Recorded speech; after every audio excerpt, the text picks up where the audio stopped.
So mechanical properties of fluids नया chapter start कर रहे हैं बेटा। सो पहला टर्म जो है वही समझने वाला है कि भाई ये फ्लूइड, ठीक है, तो जो चीज फ्लो कर सके।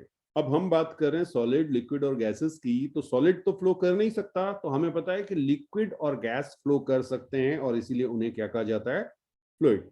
सो आप चाहें तो बिल्कुल नोट कीजिए, liquids and gases, liquids and gases can flow and that's why known as fluid, इसीलिए इन्हें कहा जाता है फ्लूइड। अब फ्लूइड का जो प्रॉपर्टी है वो है इसका कोई भी डेफिनेट शेप नहीं होता, ठीक है। So a fluid has no definite shape, no definite shape of its own. जिस भी कंटेनर में रखेंगे ये उसका शेप ले लेगा या कोशिश करेगा, वो डिपेंड करेगा कि ये लिक्विड है या गैस है, ठीक। तो a fluid has no definite shape. हाँ, जब आप वॉल्यूम की बात करते हैं तो लिक्विड का वॉल्यूम तो फिक्स होता है, लिक्विड का वॉल्यूम फिक्स होता है, बट गैसेस की अगर आप बात करें तो यहां पर वॉल्यूम भी फिक्स नहीं होता, ठीक है। बिल्कुल, यहां पर वॉल्यूम भी फिक्स नहीं होता। आपको पता है, गैस लॉज हम पढ़ चुके हैं, जब आप इसे जिस कंटेनर में डालेंगे ये उसका वॉल्यूम ले लेगा, ठीक है। अब वो सारी चीजें तो हमने केमिस्ट्री में पढ़ी थी और बिल्कुल बेसिक थी, बहुत सारी चीजें हम अभी पढ़ के आ रहे हैं। हमने एक टर्म पढ़ा, शियर स्ट्रेस, ठीक। तो आज हम फ्लूइड को डिफाइन करते हैं। देखिए, फ्लूइड की एक और डेफिनेशन हो सकती है। तो fluid is a substance, fluid is a substance that cannot sustain, that cannot sustain shear stress, that cannot sustain shear stress when at rest, when at rest। समझने की कोशिश करना, ये आप ले लो फ्लूइड और इस पे कोई फोर्स लगा दीजिए इसकी सरफेस के पैरेलल, क्या होगा, आगे स्लिप कर जाएगा, ये लेयर्स, फाइन लेयर्स में बढ़ जाता है, ठीक है। बिल्कुल, तो बहुत पतली पतली लेयर्स होंगी, आगे बात करेंगे इसकी, और डिटेल में बात करनी है, बट जनरली ये इसको रोक नहीं पाएगा। सॉलिड में क्या था, हमने आपसे कहा था कि थोड़े आगे जाके रुक जाता है, फ्लूइड में ऐसा नहीं होगा, आपके हाथ जो है वो स्लिप करते चले जाएंगे आगे की, ठीक है। तो ये कहीं पे जाके रुकेगा ही नहीं, रिस्टोरिंग फोर्स कोई लग ही नहीं रहा। ओके, अब एक और टर्म बात कर रहे हैं, बहुत बार हमने इसे पढ़ा है, और वो है हमारा प्रेशर। जनरली हम फिजिक्स में जब प्रेशर की बात करते हैं तो सपोज हमारे पास एक कंटेनर है, इस पे हमने एक पिस्टन दिखाया आपको, ठीक है। इसका एरिया ए आपको गिवन है, तो आपने कहा pressure is force upon area, और फोर्स कौन सा, जो यहां पर लग रहा होगा। अब ये फोर्स एक्सटर्नल फोर्स भी हो सकता है, ये फोर्स वेट की वजह से भी हो सकता है, और दोनों का भी कंट्रीब्यूशन हो सकता है। हाँ, जनरली हम पिस्टन को मासलेस ट्रीट कर लेते हैं, ठीक। तो pressure is a scalar quantity, pressure is a scalar quantity, ये ध्यान रखिएगा, प्रेशर स्केलर है। और इसकी जो यूनिट है वो अभी अभी हमने बात की थी, यूनिट हमारी है न्यूटन पर मीटर स्क्वायर या पास्कल, जो भी आप लिखना चाहें, पास्कल और न्यूटन पर मीटर स्क्वायर, ठीक। लेकिन और यूनिट केमिस्ट्री में हमने देखा है 1 atm काफी यूज में आती है। बिल्कुल, pressure exerted by the atmosphere, 1 atm की वैल्यू एग्जैक्ट जो है वो 1.013 इंटू 10⁵ पास्कल, और एक और यूनिट होती है 1 बार, ठीक है। सो 1 बार जनरली 10⁵ पास्कल को ही 1 बार कह दिया जाता है। दूसरा टर्म जो फ्लूइड में बहुत इंपॉर्टेंट है वो है डेंसिटी। और इसे क्लास 9th से हम लोग पढ़ रहे हैं। Density is mass per unit volume, अगर आपको याद हो। ठीक है, तो सिंपल डेफिनेशन तो ये थी, मास per unit volume. SI unit की अगर हम बात करें तो एसआई यूनिट आपकी हो जाएगी केजी पर मीटर क्यूब। ठीक है, डायमेंशन की बात करें तो ml-3 ये हमारी डायमेंशन हो जाएगी। बट जब आप आगे पढ़ते हैं तो आपके लिए डेंसिटी कई बार डायरेक्टली इस यूनिट में नहीं दी होती। एक और टर्म हमने क्लास 9th में पढ़ा था, रिलेटिव डेंसिटी, अगर आपको याद है, रिलेटिव डेंसिटी, आरडी जिसे आपने कहा। ठीक है, आरडी था डेंसिटी ऑफ सब्सटेंस, कंपेयर किया था आपने वाटर के साथ। Density of substance divided by density of water at 4 degree C. Density of water at 4 degree C. Clear? अब यहां पर ध्यान रखिएगा कि जब आप आरडी की बात करते हैं तो आरडी की ना तो कोई यूनिट होगी ना कोई डायमेंशन होगी। No unit no dimension. RD की कोई यूनिट नहीं होगी, कोई भी डायमेंशन नहीं है। क्लियर? हाँ, अब अगर आप डेंसिटी ऑफ वाटर देखें, ये याद होनी चाहिए, कई बार नहीं दी होती बेटा। Density of water at 4 degree C. Clear? तो जब आप इसकी बात करते हैं तो एसआई यूनिट में आप इसे देखेंगे 1000 kg पर मीटर क्यूब आएगा। या अगर आप सीजीएस यूनिट में इसे देखेंगे तो ये इक्वल हो जाती है 1 ग्राम पर सेंटीमीटर क्यूब। ठीक है, तो अगर आपको कभी भी आरडी दे दी गई, कभी भी आरडी दे दी गई और आपसे पूछ लिया गया कि भाई मुझे ये बता दो, जैसे मैं एक एग्जांपल ले रहा हूं। ठीक है, RD of a substance, RD of a substance is 7.8। Unit नहीं होगी, 7.8 ऐसे ही नंबर दिया जाएगा। ठीक है, find its density in SI unit, in CGS unit. अब ये वैसे क्लास 9th का क्वेश्चन है, लेकिन हाँ, क्योंकि यहाँ पे आपको समझना जरूरी है बेटा, तो देखिए बहुत आसान होता है। जो भी आपको आरडी दी होती है उसके आगे आप ग्राम पर सेंटीमीटर क्यूब लिख दीजिए, यही आपकी सीजीएस यूनिट में डेंसिटी हो जाती है। और अगर आप इसे 1000 से मल्टीप्लाई कर देते हैं तो ये आपकी केजी पर मीटर क्यूब में हो जाएगा। क्या कहा मैंने आपसे? आरडी के आगे आप ग्राम पर सेंटीमीटर क्यूब डायरेक्टली लगा दीजिए, यही आपकी मतलब न्यूमेरिक वैल्यू है। सीजीएस यूनिट की न्यूमेरिक वैल्यू आपकी आरडी है। ठीक है, और अगर आप उसको 1000 से मल्टीप्लाई कर देते हैं तो वो आपकी हो जाएगी केजी पर मीटर क्यूब। ये ध्यान रखना, क्योंकि मैक्सिमम क्वेश्चन में आपको आरडी दी होगी। बिल्कुल, तो इसे नोट कीजिए, फिर आगे बात करें। एक फॉर्मूला और लिखिएगा बेटा, यहां पे हम आपको बता रहे हैं density of mixture.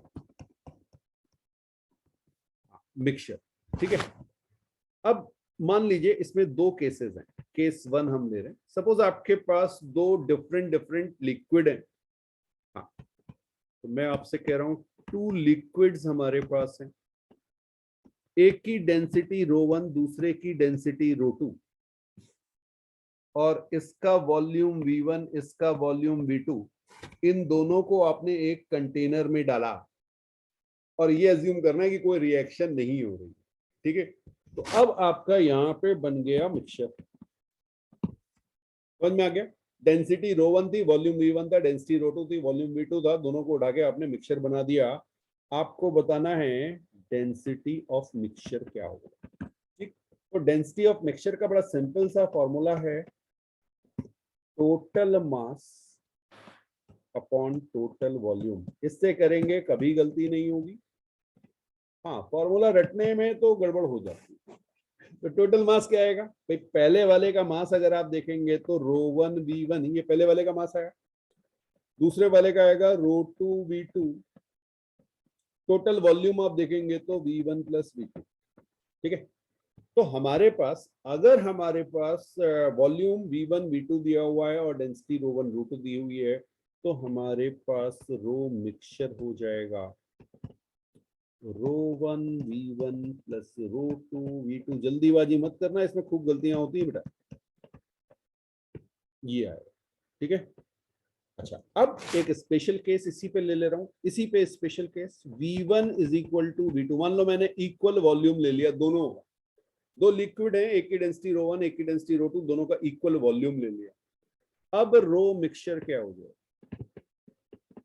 Row mixture मेरा हो जाएगा ρ1 प्लस ρ2 बाई 2। रख के देख लो, V1 और V2 को V रख के देख लो, ये आपका। तो आप डेंसिटी का एवरेज ρ1 प्लस ρ2 बाई 2 तभी लिखेंगे, एवरेज डेंसिटी या मिक्सचर की डेंसिटी को ρ1 प्लस ρ2 बाई 2 तभी लिखेंगे जब दोनों का वॉल्यूम इक्वल दिया हो। ठीक है, हाँ। अब केस 2 देखिए, केस 2 क्या कहता है। सेकंड केस में फिर से मैंने 2 लिक्विड्स लिए हैं। अब जो 2 लिक्विड लिए, एक की डेंसिटी ρ1 दूसरे की डेंसिटी ρ2, मैंने इनके मास m1 और m2 ले लिए। ठीक है, ओके। अब मैंने इन दोनों को एक कंटेनर में डाला और इनका मिक्सचर बना दिया। यहां पे भी कंडीशन वही है कि कोई रिएक्शन नहीं हो रही है। ठीक है, तो यहां पर आपका रो मिक्सचर क्या हो जाएगा? फॉर्मूला अभी भी वही है, total mass upon total volume. ठीक, तो टोटल मास कितना? अब फॉर्मूला आया m1 प्लस m2, ठीक, divided by m1 by ρ1 plus m2 by ρ2। ये आपका rho mixture, total volume by total mass by total volume. ठीक है, ये फॉर्मूला देखिए चेंज हो गया, बिल्कुल अलग फॉर्मूला है ऊपर वाले से। वहां वॉल्यूम के टर्म्स में चल रहा था, यहाँ मास के टर्म्स में।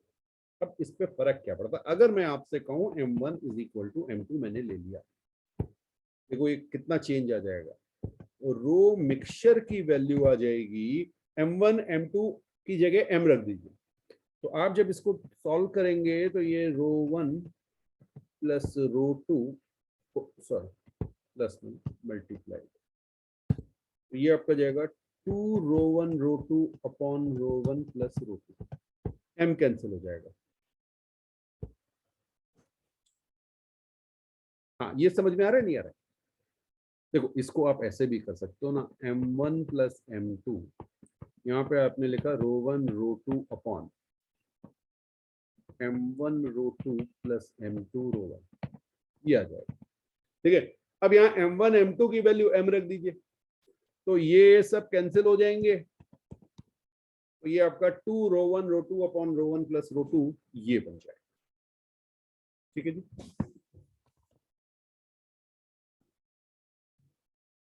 नोट कीजिए। अब बेटा एक टर्म है एटमॉस्फेरिक प्रेशर, जरा सी इसको समझने की कोशिश करते हैं। देखिएगा, मान लीजिए ये हमारी अर्थ है और हमारी इस अर्थ के चारों ओर हमारा एटमॉस्फेयर।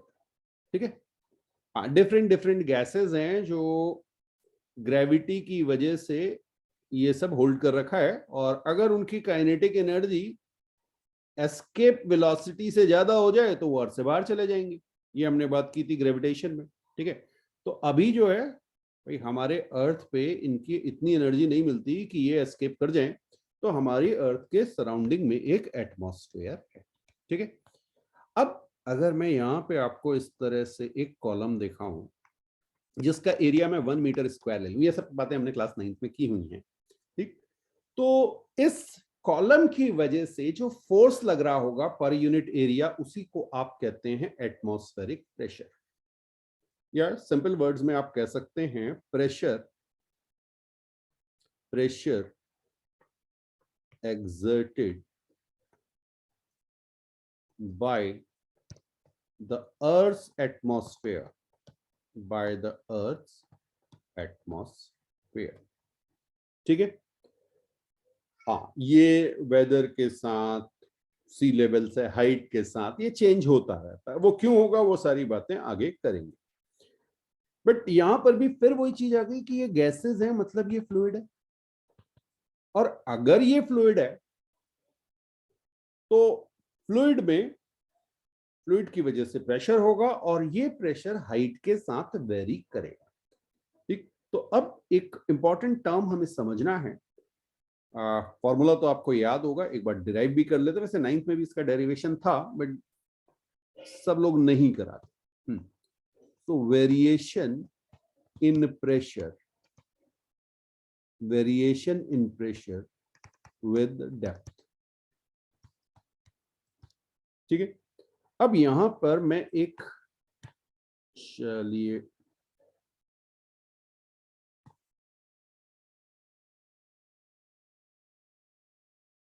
ये हमने फ्लूइड एज्यूम किया। ठीक है, ये हम फ्लूइड एज्यूम कर रहे हैं, और इस फ्लूइड में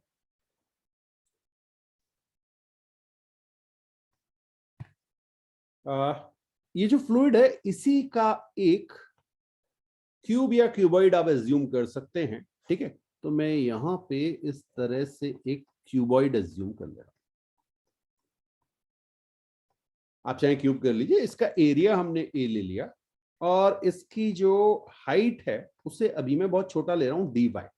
ठीक है। हाँ, ये क्यूबॉइड जो हमने एज्यूम किया है, ये वाटर का ही पीस है, कोई अलग से पीस नहीं डाला। बस एक एज्यूम कर लीजिए कि इतना बड़ा पीस है और ये रेस्ट पर है। इसको हमने एज्यूम किया कि ये रेस्ट पर है, एक क्यूबॉइड का पीस। हाँ, वाटर ही मान लिया, वाटर में ही है। ठीक है। अब होगा क्या, रेस्ट पे है, तो बेटा इस पे अगर आप इसकी अपर सरफेस देखें, अपर सरफेस में आपको इस तरह से ग्रीन कलर से दिखा रहा हूं। इस अपर सरफेस पे एक प्रेशर लगेगा जो एक फोर्स एक्सर्ट करेगा किस डायरेक्शन में, डाउनवर्ड, है ना। तो ये आपका प्रेशर इनटू एरिया, या इसको मैं, चलिए पी मान लेता हूं अभी। एक मिनट में प्रेशर पी मान रहा हूं, फोर्स आपको दिखाऊंगा अभी। ठीक है, प्रेशर पी मान लिया मैंने टॉप मोस्ट पॉइंट पर। अच्छा, नीचे क्या लगता है आपको, ये हमें थोड़ा बहुत आइडिया है, इसलिए हम यहां कह देते हैं P प्लस डी। ये प्रेशर मेरा इंक्रीज हो गया। ठीक है। फ्लूइड में अगर नहीं होगा तो नेगेटिव आ जाएगा, उसमें कोई परेशानी की बात नहीं है। चलिए, अब जरा इस जो क्यूबॉइड है इसका फ्री बॉडी डायग्राम आपको बनाना है।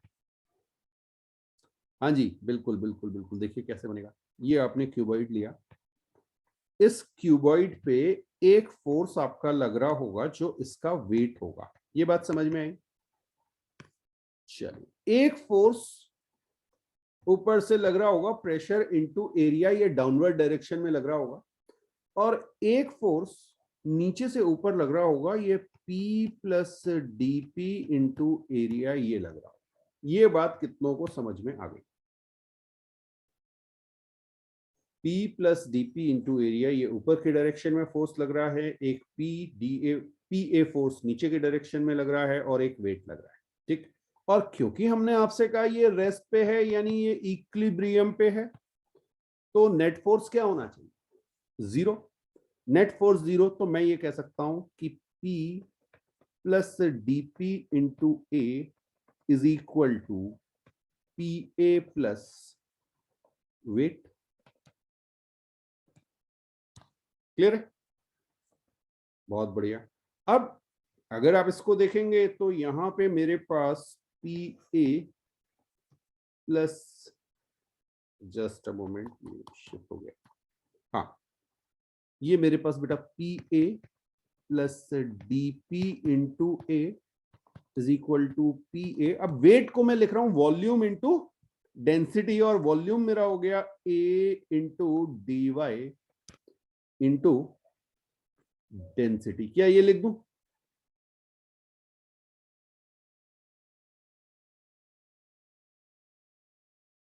हाँ, वेट जी भी लगाना पड़ेगा, mass into G, M G, weight is equal to M जी।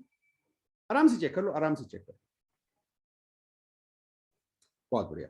अब अगर आप देखें तो भाई ये पीए आपका कैंसिल हो गया, तो और D P into A is equal to A rho G D Y, ऐसे लिख दो।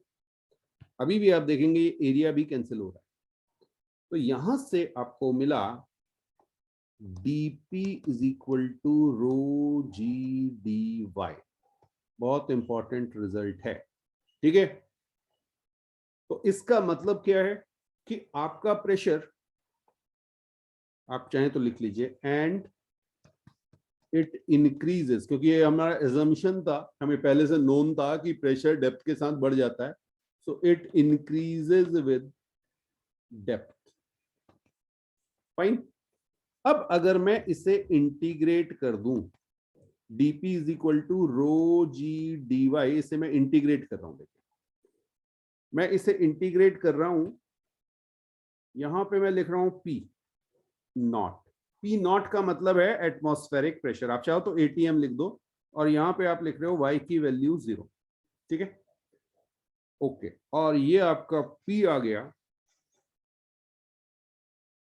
और यहां पे आपकी डेप्थ आ गई वाई की वैल्यू h, ठीक है। तो P minus P atmospheric is equal to rho G H. Yes, और यही फॉर्मूला आपने क्लास 9th में याद किया था। ये आपका था pressure at any point is P atmospheric plus rho G H, ठीक है। अच्छा, एक और फॉर्मूला, इसी को आप ऐसे भी लिख सकते हैं, P2 minus P1 is equal to minus rho G Y two minus Y one, ऐसे भी लिख सकते हैं। P2 माइनस P1, और ये P2 माइनस P1 क्या है वो मैं आपको दिखा दे रहा हूं। 1.P2 1.P1, बिल्कुल ठीक है।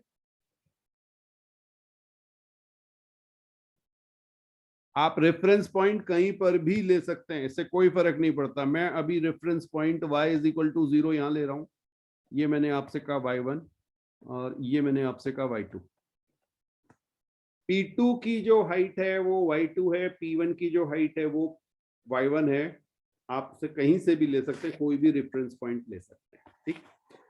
अच्छा देखिए, अब इस ग्राफ को जब आप प्लॉट करते हैं, कई बार इसमें बिल्कुल स्ट्रेट लाइन ग्राफ आएगा, बिल्कुल सही कहा आपने, स्ट्रेट लाइन ग्राफ आएगा। मैं आपको दिखा दूं, एक्स एक्सिस पे हम, ओके इसे बना लेते हैं, ठीक है। यहां पे हम प्रेशर को प्लॉट करेंगे, और यहां पे हम डेप्थ को प्लॉट करेंगे। डेप्थ ध्यान रखिएगा, ठीक है।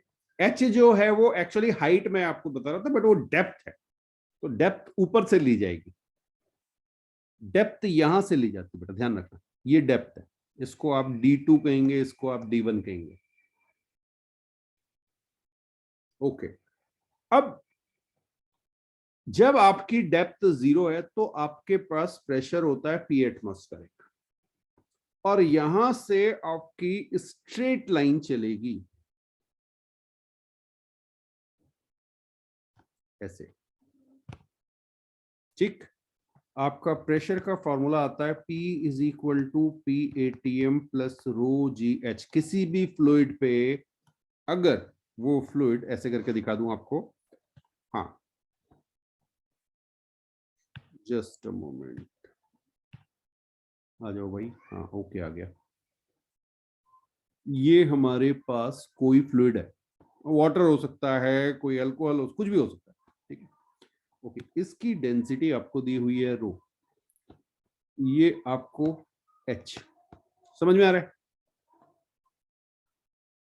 यहां पे आपके पास एयर है, ये ओपन टू एयर है, तो यहां पे आपका एटमॉस्फेरिक प्रेशर है। तो पी एटीएम, जैसे जैसे आप डेप्थ में जाते जाएंगे आपका प्रेशर इंक्रीज होता जाएगा, और किस अमाउंट से, रो जी एच। फाइन। इस पे बहुत सारे क्वेश्चन मिलेंगे, और आगे हमें इस पे बहुत सारे क्वेश्चंस डिटेल में पढ़ने हैं, जब हम एक नहीं 2 3 4 लिक्विड एक साथ रखेंगे। तो अभी इनको नोट कीजिए। कोई मन में डाउट आ रहा हो तो बिल्कुल पूछें। और एक पॉइंट और यहीं पे आपको करा दूं, क्योंकि मैं प्रेशर के बारे में आपको बता रहा हूं, तो हेडिंग डालिएगा गेज प्रेशर। नाम सुना होगा आपने, gauge pressure, GAUGE, GAUGE, gauge भी कह लो यार, कहने में क्या है, गेज प्रेशर कहा जाता है। ठीक है, तो गेज प्रेशर आपका क्या होता है, एब्सोल्यूट प्रेशर, जो भी आपके पास प्रेशर है, absolute pressure minus atmospheric pressure. Atmospheric से कितना कम या ज्यादा है, इसी को आप कहते हैं गेज प्रेशर। तो कंपेयर कर रहे हैं बेसिकली। ठीक, अब इंपॉर्टेंट टर्म क्या है, अगर आप बात करते हैं एब्सोल्यूट प्रेशर की, तो हमेशा याद रखना बेटा, प्रेशर कभी भी नेगेटिव नहीं होगा, जीरो हो सकता है। जीरो कहां होता है, वैक्यूम में जीरो होता है। तो absolute pressure is always greater than और इक्वल टू जीरो। ठीक है, मैं यहां पे लिख देता हूं इक्वल टू जीरो फॉर, किसके लिए, वैक्यूम के लिए। ठीक है, चलिए अब जब आप बात करेंगे गेज प्रेशर, तो गेज प्रेशर आपका पॉजिटिव भी हो सकता है, जीरो भी हो सकता है, नेगेटिव भी हो सकता है, डिपेंड करेगा। ठीक है, तो आप चाहें तो लिख लीजिए कैन बी नेगेटिव। तो पॉजिटिव और नेगेटिव और जीरो कुछ भी हो सकता है, डिपेंड करेगा कि आप कहां को कंपेयर कर रहे हो। ठीक है, लेकिन अगर मैं आपसे कहूं गेज प्रेशर की मिनिमम वैल्यू, गेज प्रेशर की मिनिमम वैल्यू बता दो जरा, गेज प्रेशर की मिनिमम वैल्यू कितनी आएगी, -P atm, इससे कम नहीं हो सकता।